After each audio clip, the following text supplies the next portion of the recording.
Good morning student. ये हमारी biochemistry की क्लास है। बायोकेमिस्ट्री की जो हमारी क्लास स्टार्ट हुई थी वो हुई थी प्रोटीन सीक्वेंसिंग से।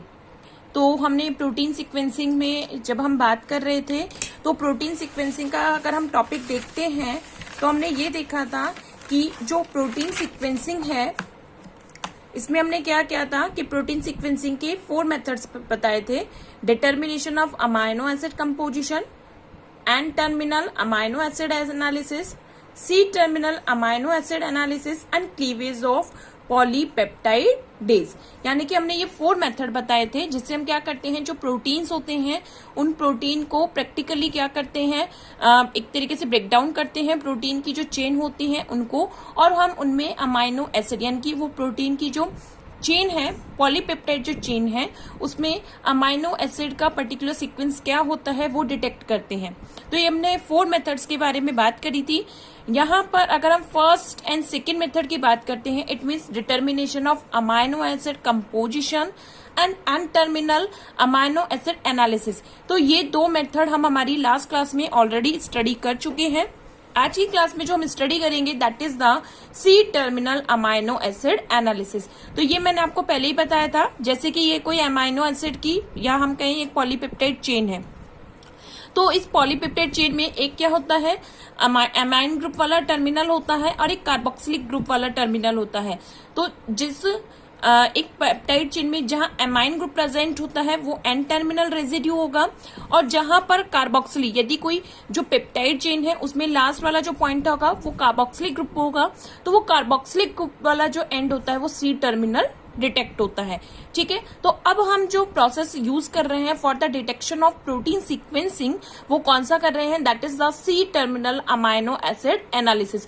यानी कि सी टर्मिनल पर कौन से अमाइनो एसिड प्रेजेंट है उस सीक्वेंस को हम डिटेक्ट करते हैं। तो यहां जब हम इसी में आगे जब हम इसके लिए बात करते हैं तो for the detection of C terminal analysis there has a 2 method है जो कि हम इसके लिए क्या करते हैं, यूज करते हैं। फर्स्ट आता है हमारा हाइड्रोजिनोलाइसिस मेथड, जो C terminal amino acid residue के एनालिसिस के लिए जो फर्स्ट हमारा मेथड आता है that is the hydrogenolysis method. अब देखो इस मेथड में हम करते क्या है, in this the peptide chain is heated. Suppose हमने कोई पेप्टाइड चेन ली एंड उस पेप्टाइड चेन को हमने किससे हीटेड किया है, हीटेड विद एनहाइड्रस हाइड्रोजीन। हम किससे हीटेड कर रहे हैं कि एक लॉन्ग पेप्टाइड चेन है और उस पेप्टाइड चेन को हम किससे, एनहाइड्रस हाइड्रोजीन से हीट करते हैं at the temperature of 373 kelvin. कितने टेम्परेचर पर, 373 केल्विन पर इस पेप्टाइड चेन को हम हीटेड करते हैं। जब हम इस पेप्टाइड चेन को इस हाइड्रोजीन से हीट करते हैं तो क्या होता है कि जो पेप्टाइड चेन के जितने भी अमाइनो एसिड रेजिड्यू होते हैं जो कि कहां पर होंगे, सी टर्मिनल पर, वो क्या हो जाएंगे, हाइड्रोजाइड्स हो जाएंगे। क्या हो जाएंगे, वो हाइड्रोजाइड्स हो जाएंगे। तो देखो जैसे अगर हम बात करते हैं प्रोसेस क्या अप्लाई किया हमने कि हमने कोई पेप्टाइड चेन ली है, पेप्टाइड चेन जिसको हमने क्या किया है, हीट किया है किससे, एनहाइड्रस हाइड्रोजीन से। हाइड्रोजीन से कितने टेम्परेचर पर, 373 केल्विन पर इसको हमने क्या किया है, हीट किया है। और हीट करने से क्या होते हैं, जो सी टर्मिनल के अमाइनो एसिड्स होते हैं वो हाइड्रोजाइड्स हो जाते हैं। अब देखो जैसे ये हमारी एक लॉन्ग चेन हो गई, कौन सी, पॉलीपेप्टाइड चेन। ये हमारी क्या हो गई, पेप्टाइड चेन हो गई। ये एक अमाइन ग्रुप हो, या हम कह सकते हैं ये एक अमाइनो एसिड्स हो गया, ये सेकेंड अमाइनो एसिड्स हो गया, ये नेक्स्ट अमाइनो एसिड हो गया, और इनके बिटवीन में ये क्या प्रेजेंट है, पेप्टाइड बॉन्ड। ठीक है, इनके बिटवीन में ये क्या प्रेजेंट हुआ है, पेप्टाइड बॉन्ड प्रेजेंट हुआ है। अब इस पेप्टाइड चेन को हमने क्या किया है, हीटेड किया है। हीट किया है, ये सिंबलाइजेशन हो गया, हीट किया है कितने, 373 केल्विन पर, किससे, जो एनहाइड्रस हाइड्रोजीन से। ये क्या है हमारा, NH2 जो है दैट इज द हाइड्रोजीन। ये क्या है हमारा, हाइड्रोजीन। तो अब हमने इस पर जब इसको हीटेड करते हैं इस पेप्टाइड चेन को, तो होता क्या है कि यहाँ पर इसमें ब्रेकडाउन होता है। जैसे अगर हम बात करते हैं ये क्या हो जाएगा, यहां से पेप्टाइड चेन, क्योंकि ये इसका सी टर्मिनल है, तो इस सी टर्मिनल वाले एरिया पर से क्या होता है, जो अमाइनो एसिड रेजिड्यू है वो क्या हो जाता है, ब्रेक डाउन हो जाएगा और क्या होगा, देखो बनेगा क्या, ये एक सेपरेट, यानी कि इसमें क्या होगा, all amino acid residue of peptide chain except C terminal are converted to the hydrazides, hydrazides में कन्वर्ट हो जाएंगे, यानी कि जितने भी अमाइनो एसिड्स के जो रेजिड्यू होंगे एक्सेप्ट सी टर्मिनल पे, सबके सब तो क्या हो जाएंगे, हाइड्रोजाइड्स हो जाएंगे और हमारे पास एक क्या मिल जाएगा, फ्री अमाइनो एसिड्स मिल जाएगा। तो देखो यहां से जब क्लीवेज हुआ तो ये हमारे क्या बन गए, अदर तो बन गए हमारे अमाइनो, जो अदर हमारे बने हैं ये क्या बन जाते हैं, हाइड्रोजाइड्स, और यहाँ पर ये हमें क्या मिल जाता है, लास्टली जो सी टर्मिनल पर होता है वो हमको एक अमाइनो, फ्री अमाइनो एसिड्स मिल जाता है। ठीक है, तो ये क्या करा है हमने, C terminal amino acid analysis. तो हम क्या कर रहे हैं, फिर से अगर हम इसको देखें कि एक जो पॉलीपेप्टाइड चेन होती है उस पॉलीपेप्टाइड चेन में क्या हो रहा है, बहुत सारे अमाइनो एसिड प्रेजेंट है। तो हम जब सी टर्मिनल का एनालिसिस करें, इट मींस यहाँ पर हम ब्रेकडाउन कहां से करेंगे, सी टर्मिनल वाले एरिया से चेन का ब्रेकडाउन करते हैं। तो फर्स्ट मेथड हमने क्या लिया है, हाइड्रोजनोलाइसिस, यानी कि ब्रेकडाउन नहीं करना में, लाइसिस है ब्रेकडाउन करना है। तो फर्स्ट मेथड में क्या कर रहे हैं हम कि यहाँ हमने कोई एक लॉन्ग पॉलीपेप्टाइड चेन लिए है, उसको हीट किया है एनहाइड्रस हाइड्रोजीन से, टेम्परेचर क्या है 373 केल्विन पे, जिससे क्या होंगे, जो सारे अमाइनो एसिड रेजिड्यू है वो क्या होते हैं, हाइड्रोजाइड्स में कन्वर्टेड हो जाते हैं। क्लियर है, तो ये हमारा फर्स्ट मेथड है जिसमें बाकी सारे रेजिड्यू तो क्या बन जाते हैं, हाइड्रोजाइड्स बन जाते हैं और एक लास्ट क्या बन जाता है, हमारा फ्री अमाइनो एसिड्स बन जाता है। नेक्स्ट अगर हम बात करते हैं इसी के रिगार्डिंग, तो नेक्स्ट आता है हमारा एंजाइमेटिक मेथड।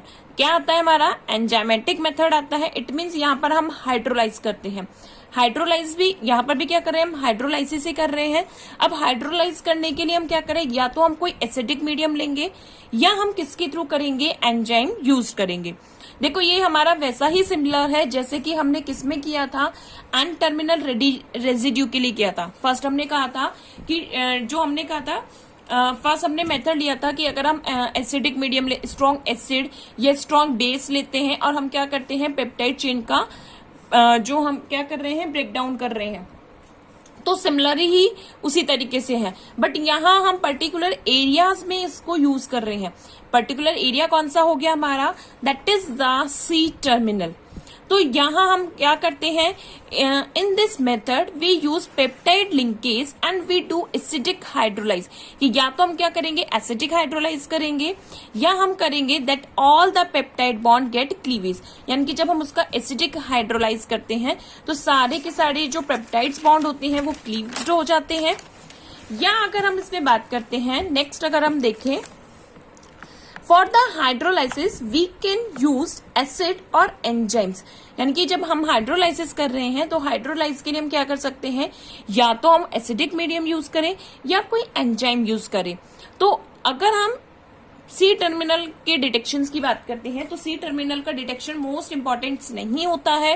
मेनली जो अगर हम अमाइनो एसिड सीक्वेंस में बात करते हैं तो एन टर्मिनल जो रेजिड्यू है उनका डिटेक्शन मोर इम्पॉर्टेंट होता है। तो अब देखो यहाँ पर हमने क्या किया है, एंजाइम से, ये हमारी कोई पेप्टाइड चेन है, इस पेप्टाइड चेन को हमने एंजाइम कौन सा लिया है, कार्बोक्सी पेप्टाइडेज। एंजाइम क्या लिया हमने, कार्बोक्सी पेप्टाइडेज। तो इस एंजाइम की प्रेजेंस में जब हम इसका हाइड्रोलाइसिस करते हैं तो क्या मिलता है हमें, एक तो डिग्रेडेड प्रोटीन मिलता है और एक क्या मिलता है हमें, फ्री अमाइनो एसिड रेजिड्यू मिलता है। एक हमें डिग्रेडेड प्रोटीन मिलेगा और एक हमको क्या मिलेगा, फ्री अमाइनो एसिड रेजिड्यू हमको मिलेगा। तो इस तरीके से हम इन टू मेथड्स के थ्रू क्या कर सकते हैं, हम जो C terminal amino acid residue है उनका डिटेक्शन या उनका एनालिसिस कर सकते हैं। ये हमारे बहुत ही सिंपलेस्ट टू मेथड्स हैं जिनके थ्रू हम क्या करते हैं, जो अमाइनो एसिड्स होते हैं उनका डिटेक्शन करते हैं। तो अब तक के अगर हम बात करते हैं प्रोटीन सीक्वेंसिंग में, तो हमने कौन कौन सा मेथड यूज कर लिया है, हमने strong acid and strong base के थ्रू यूज किया। नेक्स्ट अगर हम बात करते हैं, हमने एन टर्मिनल एनालिसिस यूज किया जिसमें हम क्या करते हैं, डेंसाइल क्लोराइड यूज करते हैं और साथ के साथ अगर हम बात करते हैं एडमंड डिग्रेडेशन यूज करते हैं।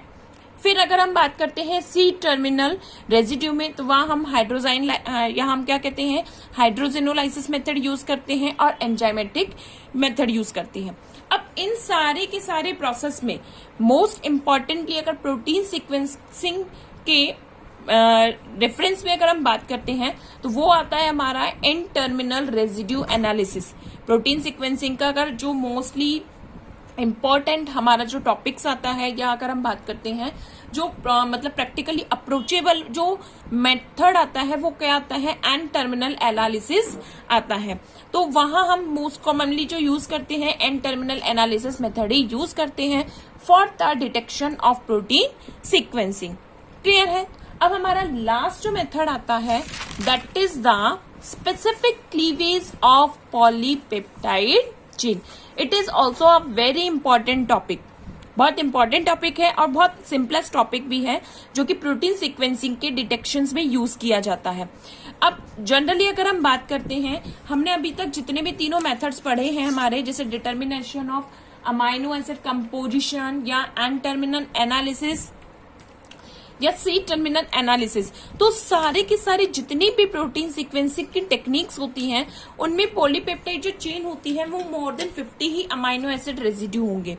यानी कि उन जो हम ये सारे मेथड यूज करते हैं तीनों के तीनों, वो कहाँ अप्लाई कर सकते हैं, ऐसी पॉलीपेप्टाइड चेन पर अप्लाई करते हैं जहां 50 अमाइनो एसिड रेजिड्यू प्रेजेंट होते हैं। जब इससे ज्यादा अमाइनो एसिड रेजिड्यू प्रेजेंट होंगे तो वहां हम क्या करें, प्रोटीन सीक्वेंसिंग को किस स्टेप से यूज किए जाते हैं फॉर दिस। तो यहां अगर हम बात करते हैं, all the sequence techniques can not determine the amino acid sequence of polypeptide with more than 50 amino acid residue. यानी कि जितनी भी हमने अभी तक टेक्निक्स ली हैं वो टेक्निक्स क्या कर सकती हैं, केवल 50 अमाइनो एसिड रेजिड्यू की जो पॉलीपेप्टाइड चेन होती है उसको ही डिटेक्ट कर पाती है। इससे आगे के लिए suppose so it is necessary to cleave large polypeptide chain into smaller peptide and to determine the amino acid sequence। तो अब इसके लिए क्या नेसेसरी है, we should take a large polypeptide chain and this chain peptide chain को हम क्या करें कि large polypeptide chain को smaller peptide chain में break down करें, यानी कि cleavage करें and then determine the acid sequence। ठीक है। तो यहाँ पर फॉर द क्लीवेज जो यूज किए जाते हैं, there has a using of proteolytic enzyme for the cleavage of large polypeptide chain, some proteolytic enzymes are used. So proteolytic enzymes are most commonly